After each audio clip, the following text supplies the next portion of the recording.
Hello everybody, I welcome you all to Incas Geology class.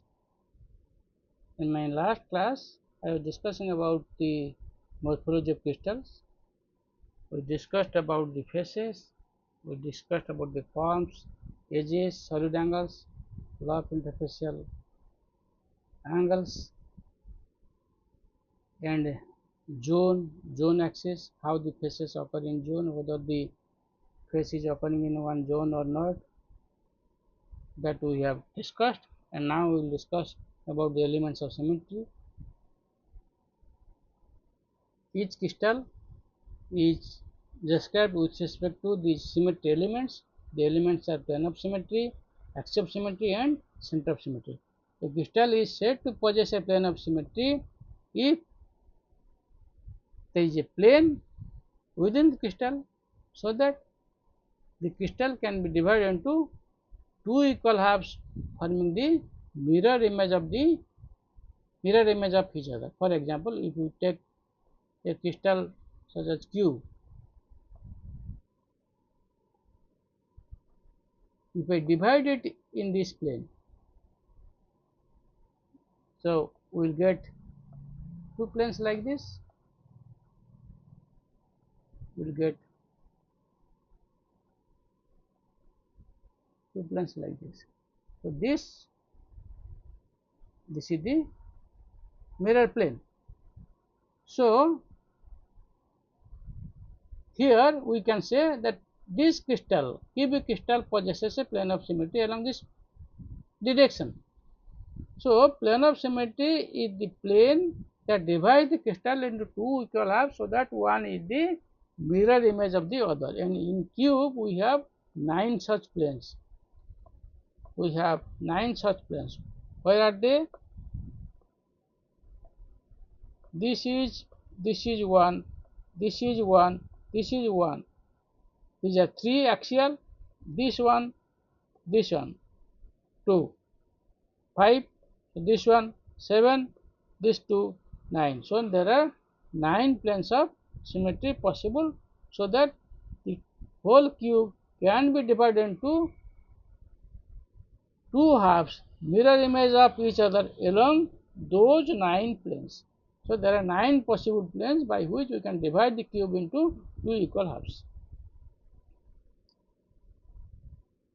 Similarly, what is axis of symmetry?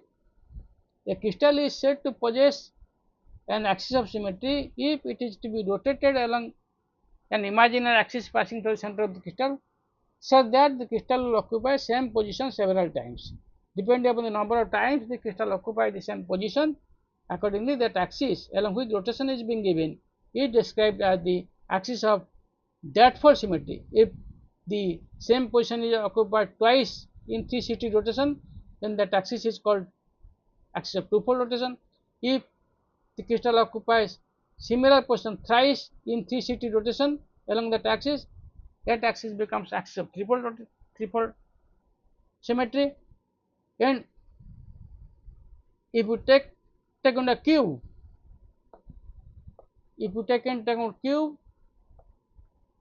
if we consider this line, this is the axis. If you consider this to be the axis and rotate it along this axis, then crystal will occupy same position in every 90-degree rotation. So the crystal will occupy similar position 4 times as you rotate the crystal along this axis,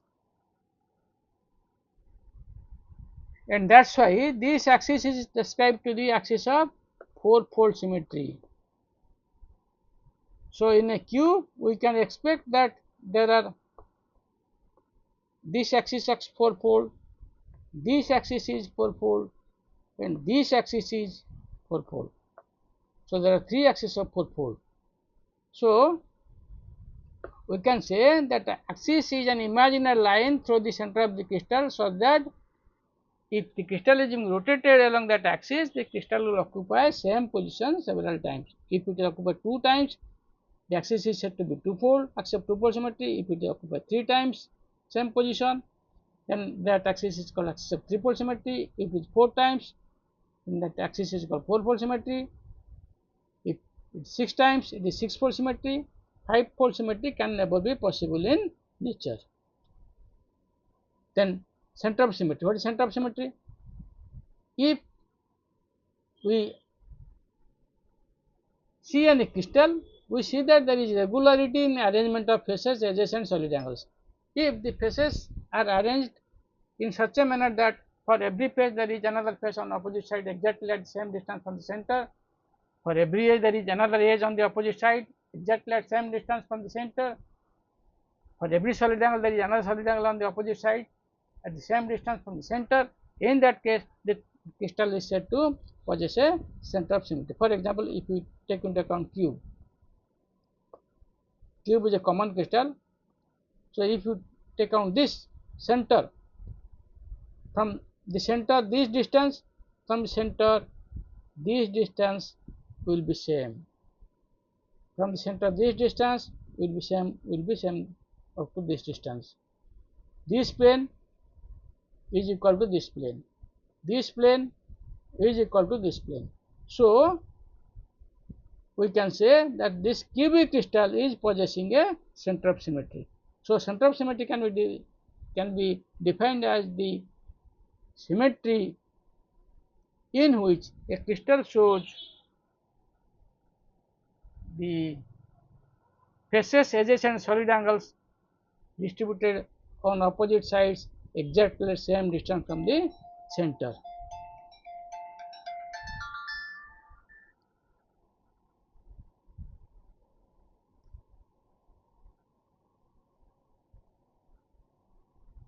And if we take into account the entire crystal kingdom, there are 32 classes of symmetry, and out of which 11 classes they possess crystals with center of symmetry. Now let us discuss what is pseudo symmetry. It is false symmetry. Pseudo means false.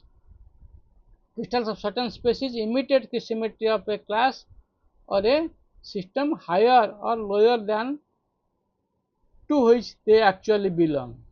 It is due to tuning, distortion or by imitation of interphysical angles, as a result of which a crystal is found to present more symmetry or less symmetry compared to its original form, original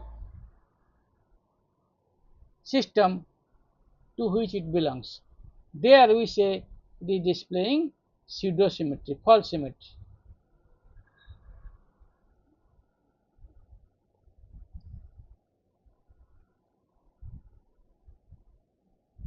Then let us discuss what is crystallography axis. To describe the faces and symmetry elements of a crystal, a set of 3 or 4 axes are imagined to be occurring within the crystal. These imaginary reference lines or the axes are called as the crystallography axis, and actually these axes are the reference lines which run parallel to the edges of the unit cells, and their lengths are proportional to the lengths of the unit cell edges. Thus, when we say that the 3 axes of a cubic system are equal and mutually perpendicular, it means that the 3 edges of the cubic unit cell are equal and mutually perpendicular. The lengths of the unit cell edges measured in the direction of crystallography axis are called as unit lengths and are generally expressed as A, B and C. These are the unit lengths, lengths along A, B and C axis.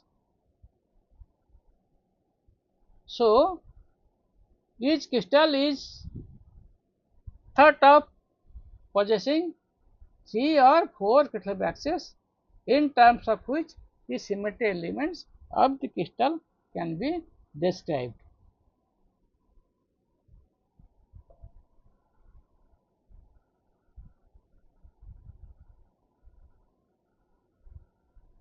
How the lettering of the axis has been made. The vertical Crystallography axis is designated as C, is written as C.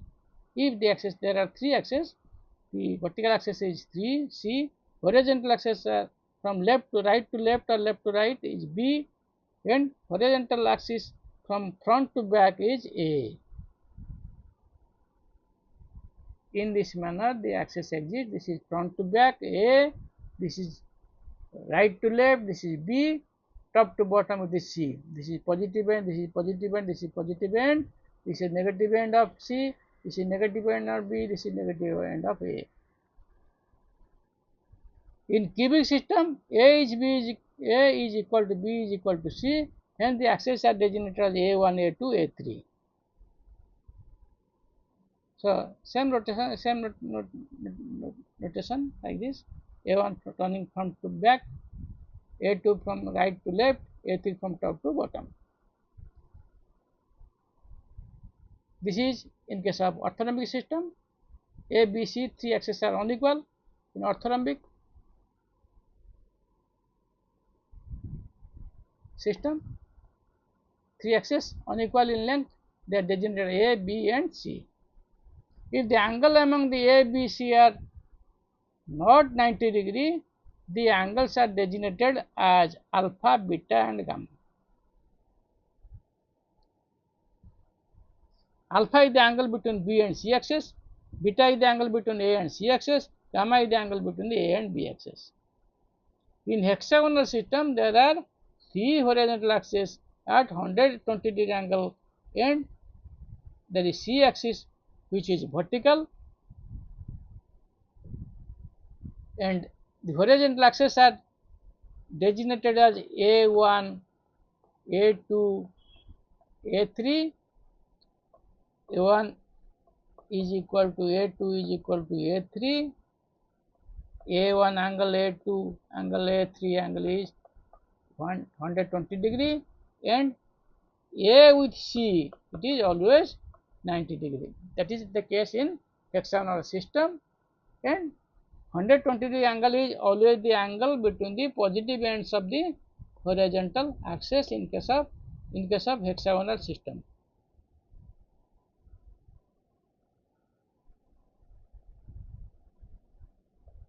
In case of hexagonal system, this is horizontal axis, this is A2, 120 to measure 120, this is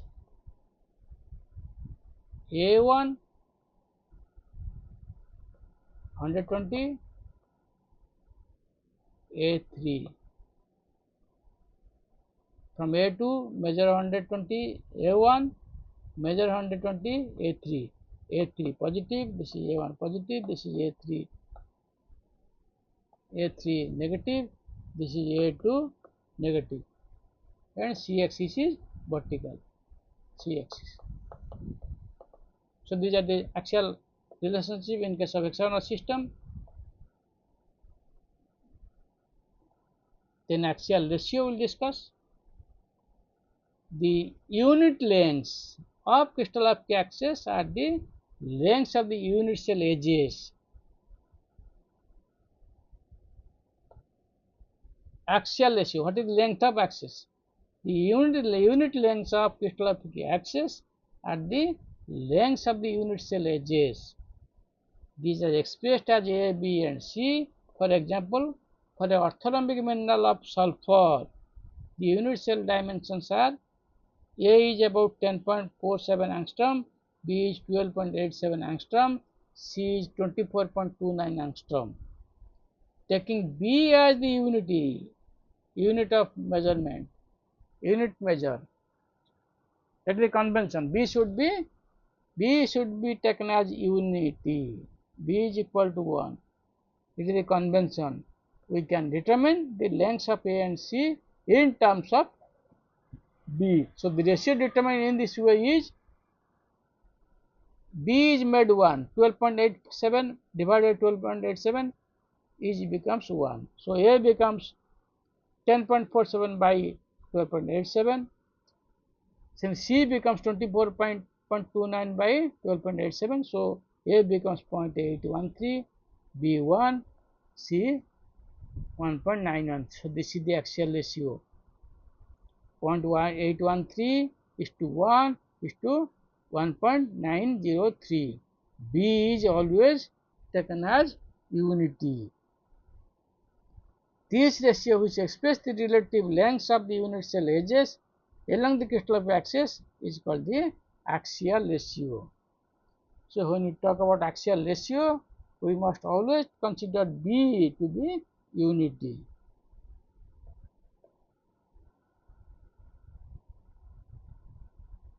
Then let us discuss what is parameter, what is Miller's indices. That will discuss how the faces are described in terms of their intercepts and the reciprocal of intercept, that will discuss. Then let us first discuss what is parameter. It is Weiss parameter.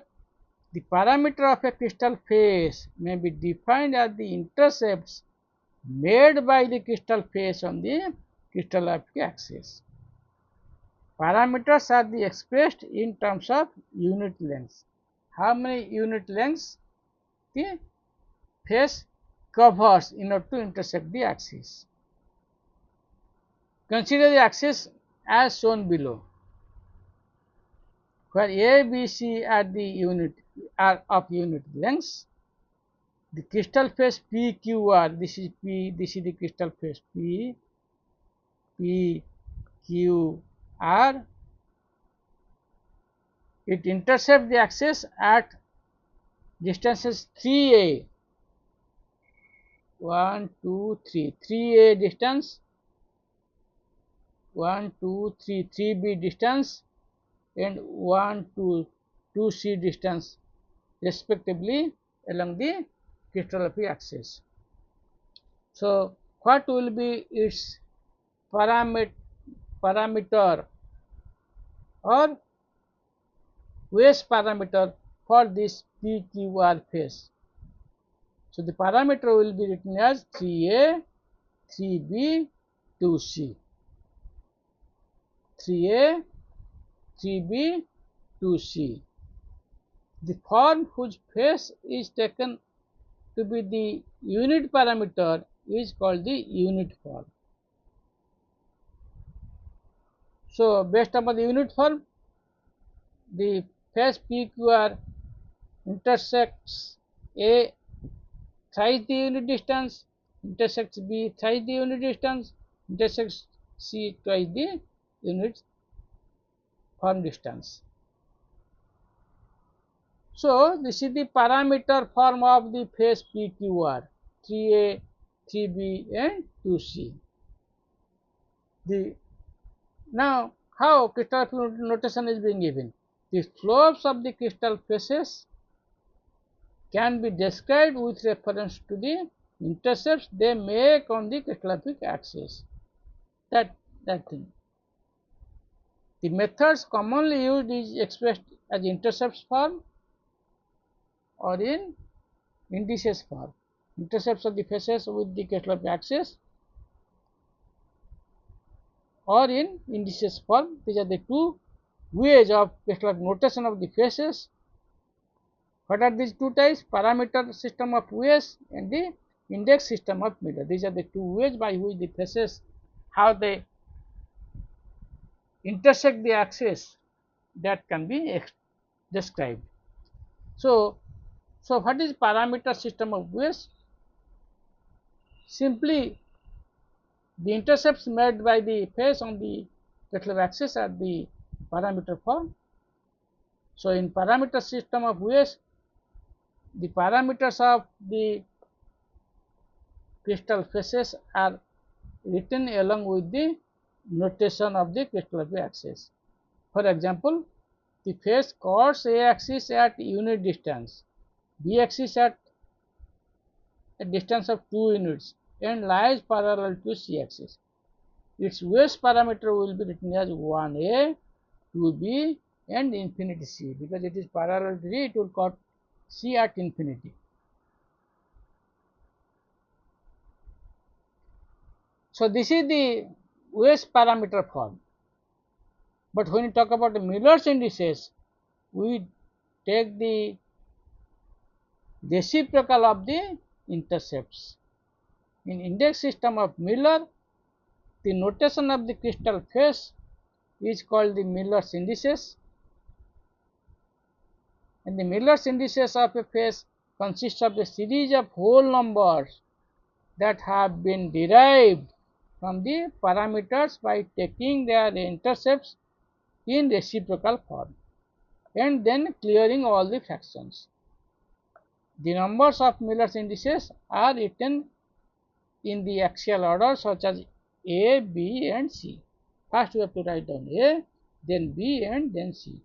For example, the phase PQR, as we have shown in the last page, that has phase parameter 3A, 3B and 2C. So it intercepts written in order of A, B, C are 3, 3, 2, and the reciprocals are 1 by 3, 1 by 3, 1 by 2, and the reciprocals are to be cleared. For clearing these fractions, we will have to multiply 6 to each. So 6 is multiplied, so we get 2, 2, 3, and this becomes the Miller indices of PQR 2, 2, 3 by removing the commas.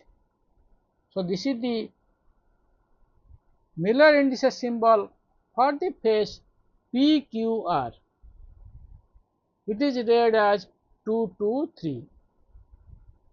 And here we have shown the phases of the cube, the phase symbols for each phases. Miller indices for the 6 phases of cube. Top phase is 0, 0, 1 because it is touching the C axis, remaining parallel to B, remaining parallel to A. So it is 0, A parallel to 0, parallel to A, 0, parallel to B, 0, what's C axis here? 1. So we have 1 bar. On this side similarly we have, this side we have 0, 1 bar, not 0, 1, not, because this space and this space they are parallel to the C axis 0, they are parallel to this axis, B axis. Sorry, this front face is having symbol 1, 0, 0. They are parallel to B axis, parallel to C axis and cutting A axis. So 1, 0, 0. This front face 1, 0, 0. This front face. This side face 0, 1, 0. So these are the Miller's indices for the faces of the cube. So Miller's indices are produced by taking the reciprocals of the intercepts and clearing the intercepts by the LCM of those fractions. So for faces that intersects negative ends of the Crystallography axis, a bar is placed over the corresponding index figure. For example, index of 2 to 3 bar indicates that this face intercepts the C axis on the negative end.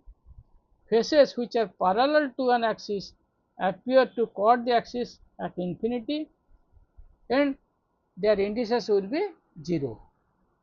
For example, if a face has intercepts 1, infinity and infinity, cuts in B at infinity, C at infinity, or we can say it is parallel to B and C, then its Miller indices will be 1, not, not. It is read as 1, not, not. A Miller symbol which is not bracketed strictly denotes a single phase. 1, 0, 0, it represents single phase. 1, 0, 0, it is a general phase having a number of phase symbols in this manner, having symbol like this.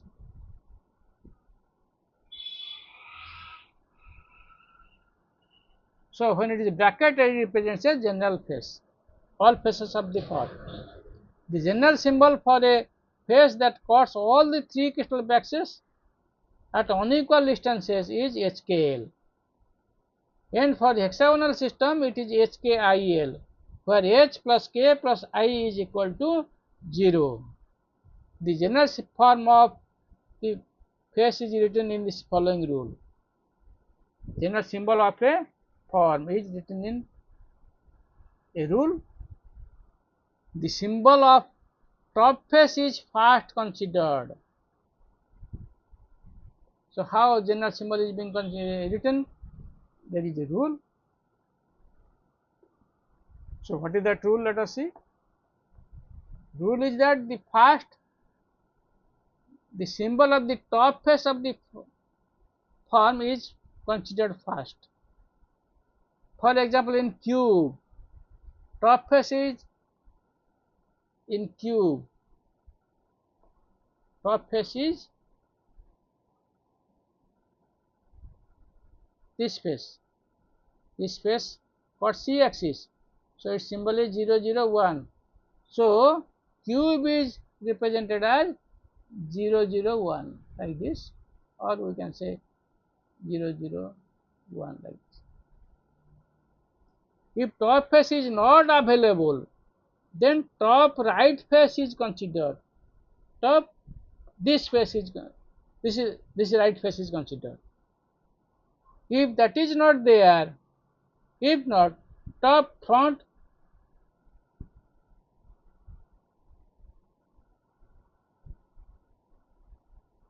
so if top face is not there, we consider the top right face is considered. If not, top front right face is considered.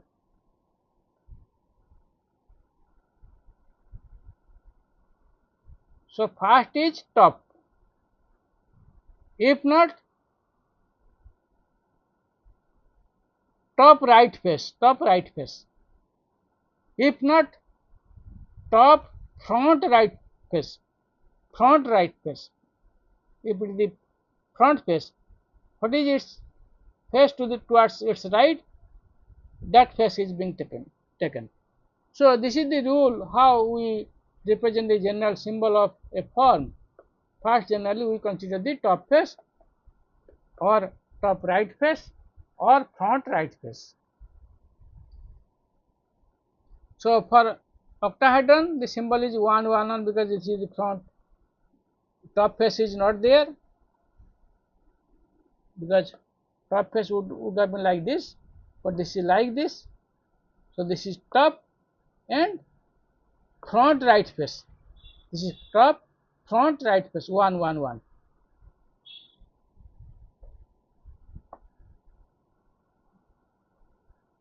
Because this face got A axis on the front, B axis on the on right side, C axis on the top. So 1, 1, 1. Face symbol of octahedron.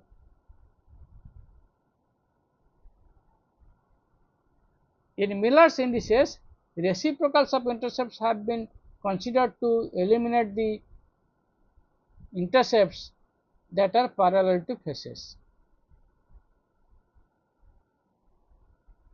Because to eliminate the infinite intercept, how can we eliminate it?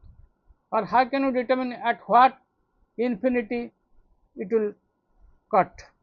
That's why to eliminate it, we consider the reciprocals of the intercepts and eliminate the fractions by multiplying suitable factor. So that's why Miller's indices are expressed in terms of the whole numbers or in terms of 0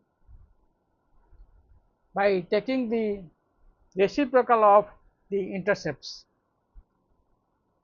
as per the law of rational indices. The law of rational indices speaks that a face can cut the axis at a rational distance, not by any irrational number. It cannot cut a axis at root 2, root 3 in this type of distance. It will chord the axis at a rational number, and this Miller indices, they are derived from the intercepts as indicated by the waist parameter form, and these are all about the lettering, how the faces are being indicated, what are the Miller indices, what are the waist parameters. These are the two ways of lettering the faces or indicating the faces, representing the faces, and then we will discuss the problems on problems related to Miller's indices in my next class. Thank you all for giving a patient hearing to my